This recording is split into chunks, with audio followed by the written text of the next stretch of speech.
पत्रकारों की शादी में पुलिस वाले बैंड बाजा लेकर के बाराती बन गए और फिर उसके बाद महिलाओं के एक ऐसे गैंग के पास वो लोग पहुंच गए जिसने न जाने अपने कितने लोगों को शिकार बना लिया था, कितने लोगों को लूट करके फरार हो गई थी।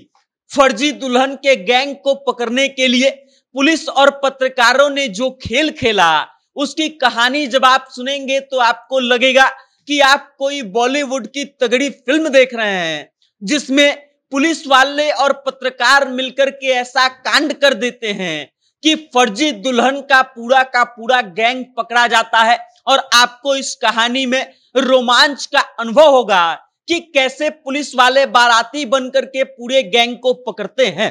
आलम यह है कि कई गाड़ियों से पुलिस वाले और पत्रकारों की टीम निकलती है, अलग अलग डायरेक्शन में जाते हैं, कई घंटे घूमते हैं और उसके बाद अंततः जब वो लोग फर्जी गैंग को पकड़ते हैं, फर्जी दुल्हन के गैंग को पकड़ते हैं, तब जाकर के लगता है कि अब काम हो गया है। अब पूरी कहानी क्या है, पूरी खबर क्या है, आपको हम विस्तार से बताएंगे। लेकिन उससे पहले नमस्कार, मेरा नाम वेद प्रकाश है। आप जनता जंक्शन देखना शुरू कर चुके हैं और कैमरे के पीछे है पप्पू सिंह। और अब लौटते हैं फर्जी दुल्हन के गैंग को पकड़ने वाली कहानी पर।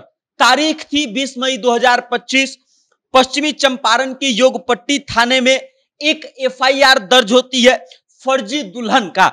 एफआईआर दर्ज कराने वाले व्यक्ति का नाम राम बाबू था।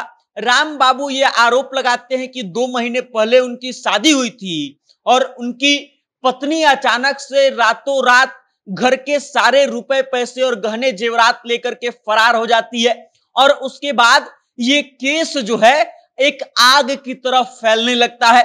राम बाबू के द्वारा जो एफआईआर दर्ज कराया गया, ये दैनिक भास्कर के एक रिपोर्टर को पता चलता है और उसके बाद दैनिक भास्कर के रिपोर्टर जो है मिलकर के इस केस की तफ्तीश में लग जाते हैं, खोजने लगते हैं कि आखिर ऐसा क्या कारण है कि दुल्हन जो है वो सारे गहने जेवरात और रुपए पैसे लेकर के भाग गई। उसके बाद दैनिक भास्कर की एक पूरी टीम जो है पत्रकारों की, वो इस केस में लग जाती है और तब उनको पता चलता है कि एक फर्जी दुल्हन का गैंग है जो लोगों को अपना शिकार बनाती है, लोगों को लूटती है और लूट करके फिर भाग जाती है। कोई अभी तक उसको पकड़ नहीं पाया। और उसके बाद दैनिक भास्कर की टीम पुलिस वालों के साथ मिलती है और एक ऑपरेशन तैयार किया जाता है, जिसमें यह तय किया जाता है कि पत्रकार दैनिक भास्कर के जो है वो दुल्हा बनेंगे। जो महिला पुलिस वाली है, एसआई जो है, उनको दुल्हे की बहन बनाया जाएगा।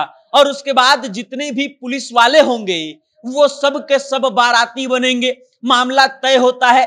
फर्जी दुल्हन के गैंग के साथ दैनिक भास्कर के पत्रकारों की कई मीटिंग होती है और तब जाकर के अंततः 35 लाख रुपया में 6 लड़कों के शादी का डील फाइनल किया जाता है। और फिर वक्त आता है शादी के दिन का। अचानक से उस क्षेत्र की तमाम महिला एसआई को जो है बड़े अधिकारियों का फोन जाता है और कहा जाता है कि हमको एक ऑपरेशन में चलना है, एकदम सज धज करके तैयार होकर के आना है। बस इतना ही बताया जाता है। महिला एसआई जो होती हैं वो सब सोच में पड़ जाती है कि ऐसा कौन सा ऑपरेशन है कि हमको सज धज के और साड़ी पहन के आने के लिए बोला गया है।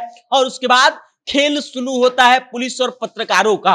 पुलिस और पत्रकारों का जो है एक जगह जुटाव होता है और उसके बाद जब सभी महिला और पुलिस अधिकारी पहुंचते हैं तो देखते हैं कि जितने पुलिस पदाधिकारी हैं, एसआई हैं, वो सब के सब कुर्ते पैजामे और शेरवानी में है। और जितनी महिला एसआई हैं, जितनी महिला पुलिस पदाधिकारी हैं, वो सब की सब साड़ियों में हैं, एकदम सजी धजी हैं। किसी को इस बात की कोई खबर नहीं थी कि अब आगे क्या होने वाला है। सब लोग इस बात को लेकर के चिंतित थे कि आखिर ऐसा कौन सा ऑपरेशन है जिसमें हमको इतना सजा धजा के बुलाया गया है और ये कहा गया है कि आप सज धज करके आइए, साड़ी पहन के आइए। और फिर खेल शुरू होता है।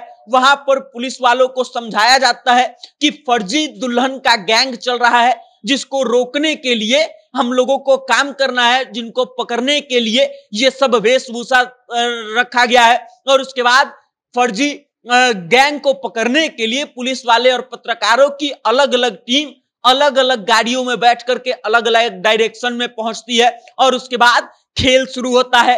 फर्जी दुल्हन गैंग कितना खतरनाक और शातिर था, इस बात से आप अंदाजा लगा सकते हैं कि कई घंटों तक वो पुलिस और पत्रकारों को घुमाते रहते हैं और अंततः फिर जगह डिसाइड होती है, वहां पर बुलाया जाता है, दुल्हन को बुलाया जाता है और पुलिस और पत्रकारों को पहले से इस बात की जानकारी दी गई थी कि कोडवर्ड होगा सिंदूरदान। पंडित जैसे ही सिंदूरदान कहेगा, सब के सबको दबोच लेना है। और पुलिस वालों को यह भी खास हिदायत देकर के रखी गई थी कि जैसे ही दुल्हन आए, महिला पुलिस पदाधिकारी है जो दुल्हे की बहन बन करके गई हैं, उन लोगों को फर्जी दुल्हन को पीछे से घेर लेना है और जितने भी बाराती पुलिस वाले हैं वो गैंग के तमाम सदस्यों को पकड़ेंगे। फिर मामला शुरू होता है। जैसे ही पंडित सिंदूरदान कोडवर्ड बोलता है, वैसे ही तमाम महिला पुलिस पदाधिकारी जो हैं वो दुल्हन को घेर लेती हैं और जितने भी बाराती पुलिस वाले थे वो गैंग के तमाम सदस्यों को घेर लेते हैं और घेरने के बाद सबसे पहले सबका मोबाइल छीना जाता है। मोबाइल छीने जाने के पीछे कहानी यह है कि कहीं ऐसा ना हो कि इन लोगों के पास मोबाइल रहे और ये लोग किसी को कॉल करके इन लोगों पर हमला करवा दे। फिर पुलिस और पत्रकारों की मदद से ये जो टीम बनी थी पूरी, उसके माध्यम से फर्जी गैंग के कई सदस्यों को गिरफ्तार किया जाता है और फिर जाकर के इस मामले का खुलासा होता है। इस स्टिंग ऑपरेशन में शामिल तमाम पुलिस अधिकारी जो हैं वो कहते हैं कि हमको इस बात की जानकारी ही नहीं थी कि ऐसा कुछ होने वाला है, हमको बस सज धज के आने के लिए बोला गया था। और उसके बाद कुछ पुलिस वाले जो हैं ये भी कहते हैं कि ऐसा ऑपरेशन जो है वो होते रहना चाहिए ताकि लोगों को ये समझ आ सके कि बिहार पुलिस की क्षमता क्या है, बिहार पुलिस क्या करती है। बाकी अब आप इस वीडियो को लेकर के क्या सोचते हैं, फर्जी दुल्हन के इस गैंग को लेकर के क्या सोचते हैं, अपनी राय कमेंट करके हम तक भेज दीजिएगा और देखते रहिएगा जनता जंक्शन। बहुत बहुत धन्यवाद।